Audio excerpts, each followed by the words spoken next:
Hello दोस्तों, good evening.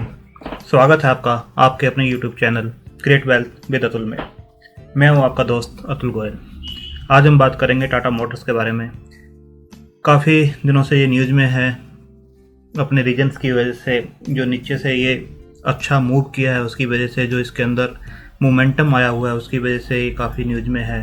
Traders की भी अच्छी इसने वेल्थ बना के दिया जो डे ट्रेडिंग करते हैं, क्योंकि मोमेंटम अच्छा है, उनको मोमेंटम अच्छा चाहिए होता है। तो बात करते हैं टाटा मोटर्स के बारे में कि कैसे फंडामेंटल्स हैं, क्या टेक्निकल्स हैं, लेना चाहिए नहीं लेना चाहिए, लेना चाहिए तो किस लेवल पे लेना चाहिए, क्या रिस्क रिवार्ड रेशो होनी चाहिए, और क्या इसके ऊपर के लेवल्स बनेंगे और क्या सपोर्ट लेवल्स हैं, लॉन्ग टर्म में कैसे रिटर्न्स ये दे सकता है। तो डिस्कस करेंगे सभी पैरामीटर्स के ऊपर। क्या न्यूज़ है वो भी डिस्कस करेंगे इसके ऊपर हम अभी आने वाले टाइम में। टाटा मोटर्स जैसे वेबसाइट पे आप देख रहे हैं, सभी को इसके प्रोडक्ट्स पता हैं इंडिया में। तो जो प्रोडक्ट्स हैं इसके, कार्स में डील करता है ये, एसयूवी हैं इसकी, ट्रक्स एंड बसेज हैं इसकी, डिफेंस के लिए जो भी व्हीकल्स बनते हैं उसके अंदर ये लोग डील करते हैं। जैसे इसकी साइट पे आप देख पा रहे हैं, कार्स हैं, देन ट्रक एंड बसेज हैं, डिफेंस के लिए ये व्हीकल्स बनाते हैं। अगर आप देखेंगे तो अबाउट अस में 1945 से टाटा मोटर जो है एस्टेब्लिश्ड हुई है। लगभग 78,906 एम्प्लॉय स्ट्रेंथ है इनकी। 9,61,463 व्हीकल्स ये अभी तक सोल्ड कर चुके हैं। 8400 सेल्स एंड सर्विस पॉइंट्स हैं इनके।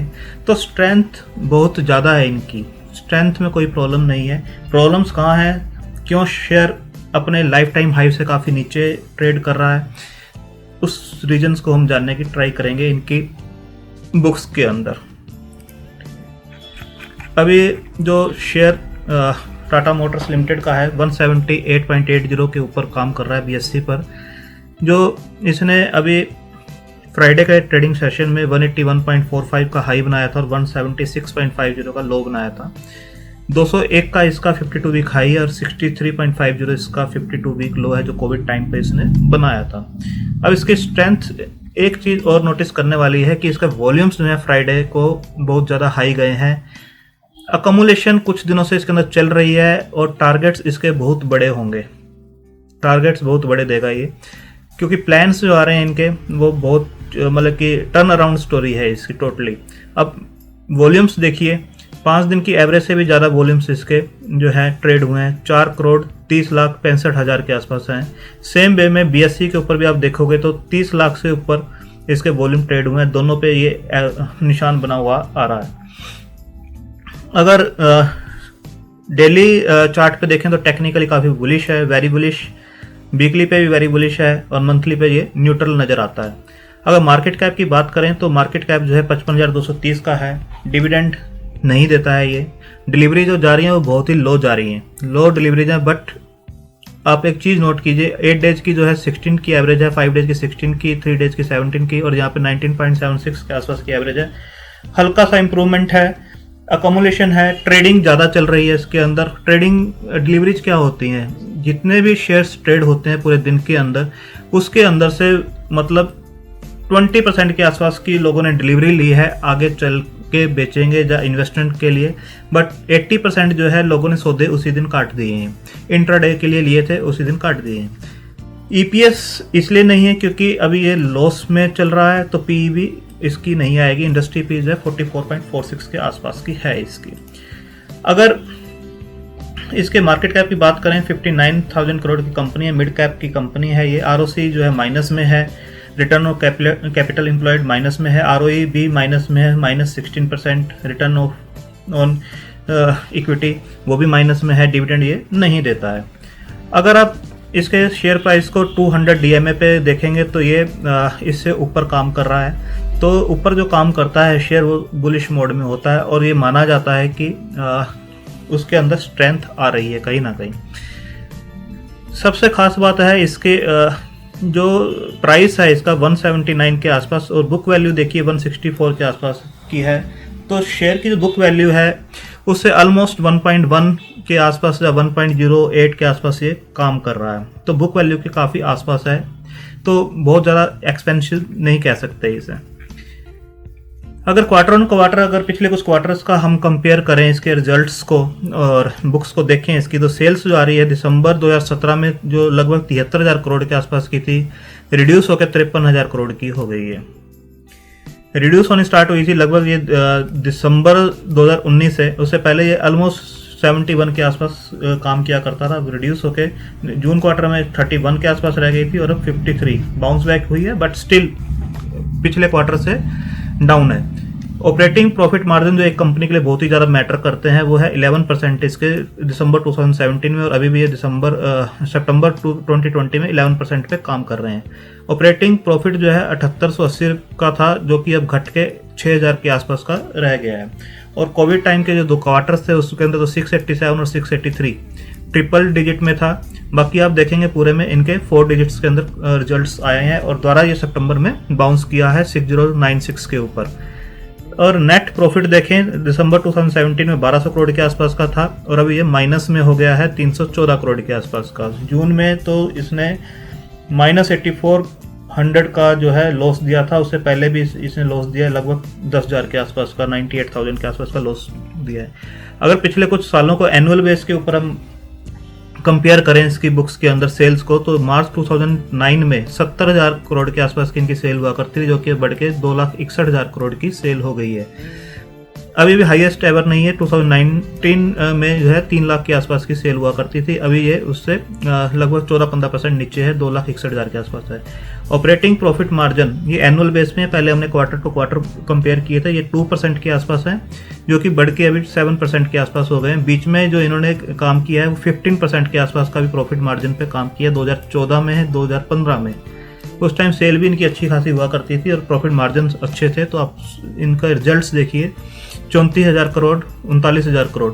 अभी क्या है कि मार्जिन्स कम हो गए हैं, सेल तो कम हो ही गई है, तो इनके जो है प्रॉफिट जो आ रहे हैं ऑपरेटिंग प्रॉफिट वो 17,000 करोड़ के आसपास का आ रहे हैं, लगभग उससे हाफ पे काम कर रहे हैं।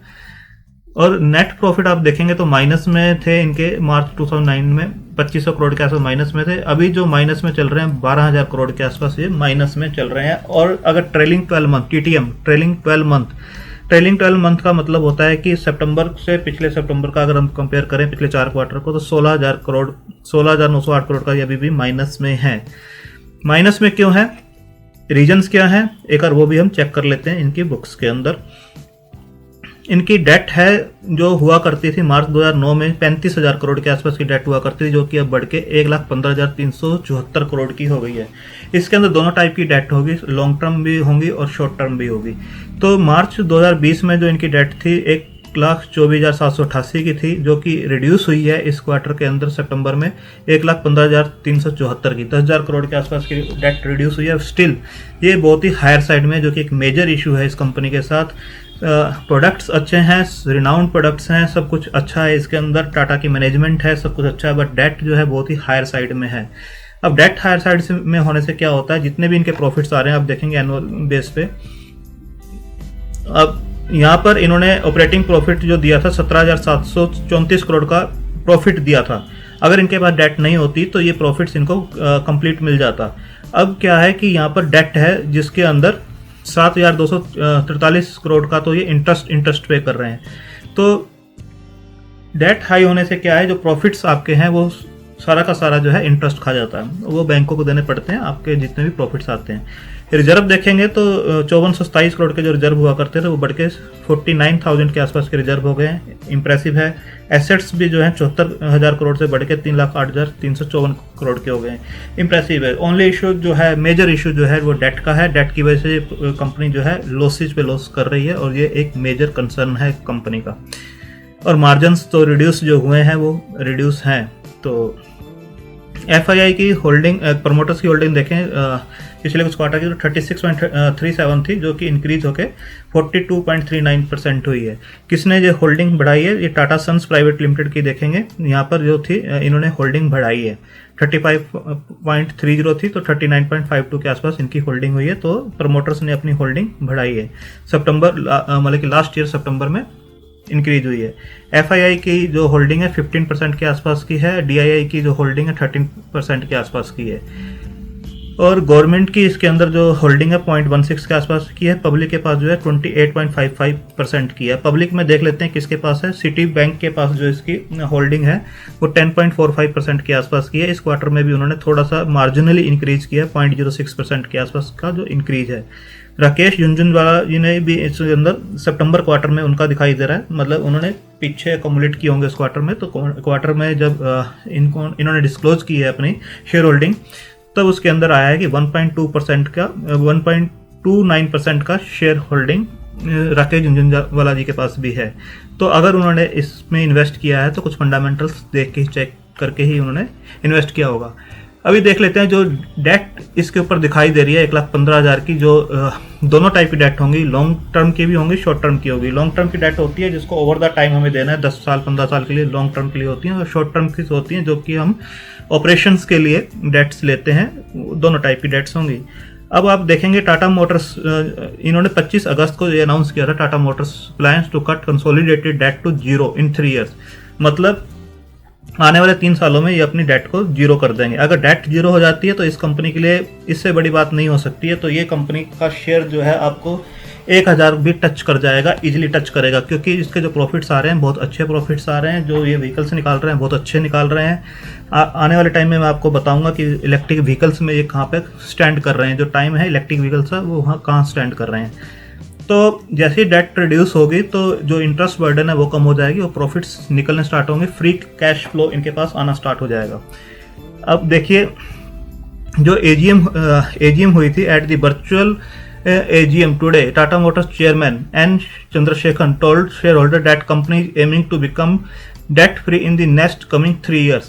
अगर AGM में कोई बात कही जा रही है एन चंद्रशेखरन चेयरमैन की तरफ से तो उसकी कोई वैल्यू है कि तो कुछ प्लानिंग्स उनकी कंफर्म है कि प्लानिंग्स हैं, कोई ऐसी बात हवा में नहीं होती है। तो नेक्स्ट 3 इयर्स में कंपनी डेट फ्री होने का टारगेट लेके चल रही है। Currently Tata Motors group has a net automotive debt of 48,000 crore and currently are devising business sustainably. तो नेक्स्ट 3 इयर्स की जो इनकी प्लानिंग है वो नेट 0 करने की है, पूरा डेट 0 करने का है। अब इनकी प्लानिंग के बाद इन्होंने जो आप देखेंगे ये अनाउंसमेंट जो आई थी 25 अगस्त की अनाउंसमेंट थी, और उसके बाद जो न्यूज़ आई है वो सितंबर 12 की आई है। Tata motors set to sell stake in 2 units amid plan to turn debt free, और उसके अगले ही महीने इन्होंने इसके ऊपर काम करना भी स्टार्ट कर दिया। अब ये कौन सी यूनिट्स हैं जो ये बेचना चाह रहे हैं? ये बेचना चाह रहे हैं अपना जो स्टेक है Tata Technology and Hitachi joint venture. आपने देखे होंगे हिटैची के काफ़ी जैसे डिफेंस के वो होते हैं और कंटेनर्स होते हैं, उस टाइप के इनका ज्वाइंट वेंचर है उस टेक्नोलॉजी कंपनी के साथ, हिटैची के साथ और टाटा टेक्नोलॉजी में। ये अपना स्टेक बेचना चाह रहे हैं और उस स्टेक को यूज़ करना चाह रहे हैं डेट को रिड्यूस करने के लिए। तो जो कोर बिजनेस है इनका, उस कोर बिजनेस में ये रहेंगे, बाकी जो है नॉन कोर बिजनेस उसको ये धीरे धीरे निकाल रहे हैं ताकि डेट रिड्यूस की जा सके। आप देखेंगे यहाँ पर क्लियर लिखा हुआ है, Day after announcing its plan to soon turn debt free, Tata Motors is all set to begin to process to sell stake in Tata Technology and Tata Hitachi Construction Machinery. तो इन्होंने उस पर काम करना start कर दिया। इसका मतलब इंटेंशंस बिल्कुल क्लियर हैं, जो बात कही है उसको करना है, अगले 3 साल में करना है। और अगले 3 साल में इस शेयर को यहाँ से अगर ये डेट फ्री कर देते हैं, अगर डेट हाफ भी कर देते हैं, तब भी ये शेयर यहाँ से डबल होने के चांसेस रखता है। अब देखते हैं कि अब देखिए न्यूज, ये 11 दिसंबर की न्यूज है, और upcoming electric cars in India in 2021। Tata ने नेक्सॉन इलेक्ट्रिक व्हीकल निकाला पहले, और उसके बाद अब ये और भी इलेक्ट्रिक व्हीकल्स निकाल रहे हैं। ये उस टेक्नोलॉजी पे काम करना इन्होंने स्टार्ट कर दिया है जो आने वाले टाइम में बनेंगी। पहले ये डीजल सेगमेंट्स में बहुत ज़्यादा थे, अब इलेक्ट्रिक सेगमेंट में ये आगे मूव कर रहे हैं। आप देखेंगे कौन सी गाड़ी आ रही है, Tata Altroz EV electric vehicle EV. So one of the India top car maker Tata Motor is expected to launch the electric version of its hatchback model Altroz in the Indian market soon. The car has already garnered a lot of attention ahead of its launch. उससे पहले ही अभी launch हो गई है, यहाँ लिखा हुआ है somewhere in early 2021, मार्च अप्रैल के आसपास, जब मई के आसपास ये लॉन्च करेंगे। उससे पहले ही लोगों की ये अटेंशन बनी हुई है कि इसको ग्रैब किया जाए। और इसका प्राइस जो रखा गया एक्सपेक्टेड प्राइस है अभी Tata Altroz EV, expected price 12 to 15 lakh की रेंज का ये प्राइस होगा। अब देखिए जो न्यूज़ चल रही है, Tata Nexon sales up by 75% in November 2020। जो सेल है वो इनकी अब बढ़नी स्टार्ट हो गई है, नवंबर में 75% के आसपास इनकी सेल बढ़ी है। Tata Nexon electric maintains number 1 position. Tata Nexon जो है इलेक्ट्रिक व्हीकल जो है इनका नंबर 1 पोजीशन पे है इस टाइम। उसकी सेल जो है सेल्स क्रॉस 2200 यूनिट्स 2200 यूनिट से बेच चुके हैं। नीचे देखिए Tata Nexon EV crosses 2000 unit sales milestone, 2000 को क्रॉस करके ये 2200 के आसपास पहुंच गया है और सेल इनकी अप होती जा रही है, 75% अप हुई है नवंबर में। अगर इनके सभी सेगमेंट्स को हम देखते हैं तो आप देखेंगे नवंबर 2019 को कंपेयर करें 2020 को कंपेयर करें लास्ट ईयर नवंबर से, तो टाटा एल्ट्रोस जो इन्होंने अभी लॉन्च किया उसके इस नवंबर में 6260 यूनिट इन्होंने सेल किए हैं। टाटा नेक्सॉन जो है 6000 यूनिट जो है इन्होंने सेल किए हैं, 3400 लगभग 2019 में किए थे। टाटा टियागो जो है 5890 यूनिट किए हैं 4811। तो सभी में देखेंगे टाटा हैरियर जो है 2210 यूनिट किए हैं, लास्ट ईयर जो थे नवंबर में 762 किए थे। टाटा टियागो में किए हैं 1259, जबकि लास्ट ईयर जो किए थे 765% के आसपास 765 यूनिट्स किए थे।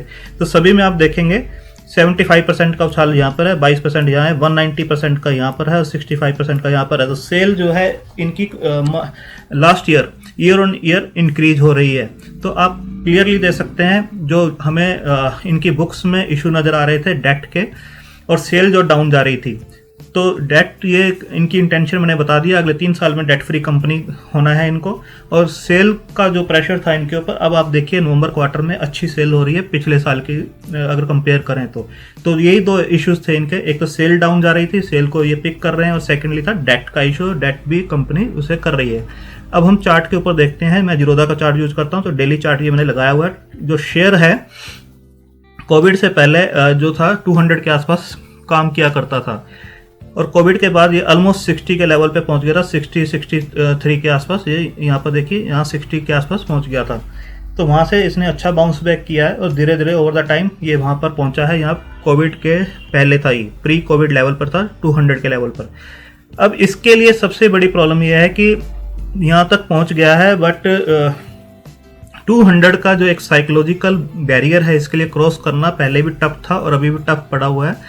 अगर इसे ये क्रॉस करता है, ये क्रॉस करेगा अच्छे वॉल्यूम्स के साथ और उसके ऊपर सस्टेन करता है कुछ टाइम के लिए, तो ये काफ़ी हाई जा सकता है। अभी टारगेट्स मैं इसके बताऊंगा, काफ़ी हाई जा सकता है 200 के लेवल को क्रॉस करता है। सबसे पहले देखिए इसने 200 को यहाँ क्रॉस करने की ट्राई की, नहीं कर पाया। उसके बाद यहाँ ट्राई की, नहीं कर पाया। यहाँ पर फिर ट्राई की, यहाँ भी नहीं कर पाया। उसके बाद यहाँ क्रॉस किया बट प्रेशर फील हुआ, ये डाउन आया और डाउन काफ़ी नीचे चला गया। देखिए 107 के लेवल पे गया है उससे पहले जब सेल डाउन आई थी इसकी। उसके बाद इसने फिर ऊपर आया स्लोली और यहाँ पर प्री कोविड लेवल पे फिर ये 200 के लेवल पर था। इसको द्वारा ट्राई किया इसने 200 के लेवल को क्रॉस करने की, 200 के लेवल को ये क्रॉस नहीं कर पाया उस टाइम पर भी। अभी ये 192 के आसपास से गया था। यहाँ देखिए यहाँ 188 190 के आसपास ये गया है। 200 का बैरियर जो है, एक ये जो रेंज है यहाँ की, इसको और एक 200 का जो साइकोलॉजिकल है बैरियर, उसे क्रॉस करना जरूरी है। अब डाउन साइड इसके अंदर कितनी बनती है? डाउन साइड जो बनती है 178 है। 167 और 162 के बीच का जो जोन है वो इसका स्ट्रॉन्ग स्पॉट है। 162 से 167 और उसके बाद 150 का 150 से 152 के आसपास, ये 2 जो जोन है ये इसका स्ट्रॉन्ग स्पॉट जोन है। और ऊपर का जो रेजिस्टेंस है बिल्कुल ये अपने रेजिस्टेंस के आसपास ही खड़ा हुआ है, और 200 का जो है रेजिस्टेंस है। अगर 200 का रेजिस्टेंस ये क्रॉस कर देता है अच्छे वॉल्यूम्स के साथ और ऊपर सस्टेन करता है तो ये ऑलमोस्ट इस लेवल पे जाएगा जो कि 280 का लेवल बनता है। तो ईजिली ये इसको अचीव करेगा, सिर्फ 200 को क्रॉस करने की ज़रूरत है। तो 40 to 45% ये ईजिली दे सकता है। अगर इसके लाइफ टाइम हाई की हम बात करें, वीकली चार्ट पर मैं लगाऊं, तो 2015-16 में ये 600 के आसपास काम किया करता था शेयर, यहाँ से ऑलमोस्ट 3 गुना के आसपास। अगर ये 200 के लेवल को अच्छा क्रॉस करता है, डेट फ्री कंपनी हो जाती है आने वाले टाइम में, 3 सालों में भी अगर हो जाती है डेट फ्री, और सेल इनकी बढ़नी स्टार्ट हो जाती है, तो द्वारा ये अपने लाइफ टाइम हाई पे इजीली पहुंच सकता है। पूरा दमखम है इस शेयर में पहुंचने का। तो 200 के लेवल से नीचे 175, 180, 170 की रेंज में आप इसे कम्युलेट कर सकते हैं धीरे धीरे। अगर कोई मार्केट में करेक्शन आती है और स्टॉक अपने सेकंड स्पॉट के आसपास जाता है 150, 152 के आसपास, तो वहाँ पर भी आप इसे कम्युलेट कर सकते हैं। सेफ शेयर है, डाउन साइड बहुत ही लिमिटेड है। 200 को अगर ब्रेक करता है तो ये ऊपर जाएगा। आप देखिए पहले भी इस लेवल पे इसने यहीं पर जो है रेजिस्टेंस फेस किया था, देख रहे हैं आप इस लेवल पे 2006-7 की बात है। उसके बाद फिर इस लेवल पे यहाँ पर रेजिस्टेंस फेस किया, यहाँ पर रेजिस्टेंस फेस किया, यहाँ पर भी इसने सेम लेवल बनते हैं, यहाँ पर रेजिस्टेंस फेस किया था, यहाँ पर भी रेजिस्टेंस, एंड यहाँ पर। तो 200 का जो है रेजिस्टेंस ये पहले से ही फेस करता आ रहा है। तो 200 का लेवल अगर ये क्रॉस करता है और अच्छे वॉल्यूम के साथ क्रॉस करता है तो इमीडिएटली 280, और उसके बाद तो आप जैसे जैसे फंडामेंटल सही होंगे 600 आपको 3 साल में ये निकाल के देगा ही देगा, जहाँ से 3 गुना पैसा आपका इजीली हो सकता है। पेशेंस रखनी होगी, होल्डिंग कैपेसिटी को बढ़ाना होगा, ट्रस्ट करना होगा कंपनी के ऊपर, तभी आप आराम से इसके अंदर बना सकते हो। स्ट्रॉन्ग कंपनी है, टाटा का नाम है पीछे। होल्ड कीजिए, पोर्टफोलियो में लगाइए, जैसे जैसे नीचे आता है इसे अकमुलेट कीजिए, छोटी छोटी क्वांटिटी में अकमुलेट करना स्टार्ट कीजिए। एकदम से बड़ा पैसा मत लगाइए, क्योंकि ये नीचे आएगा और आपको फिर से चांस देगा, और वहाँ पर पैसा लगाइए। लॉन्ग टर्म के लिए होल्ड कीजिए, 3 गुना पैसा आपको इजीली बना के देगा। डबल तो कहीं जाएगा ही नहीं जाएगा। 3 साल में डबल भी अगर पैसा आपका हो जाता है तो बैंक, आरडी और एफडी से कहीं मच बेटर आपको रिटर्न्स मिलेंगे। थैंक यू, धन्यवाद।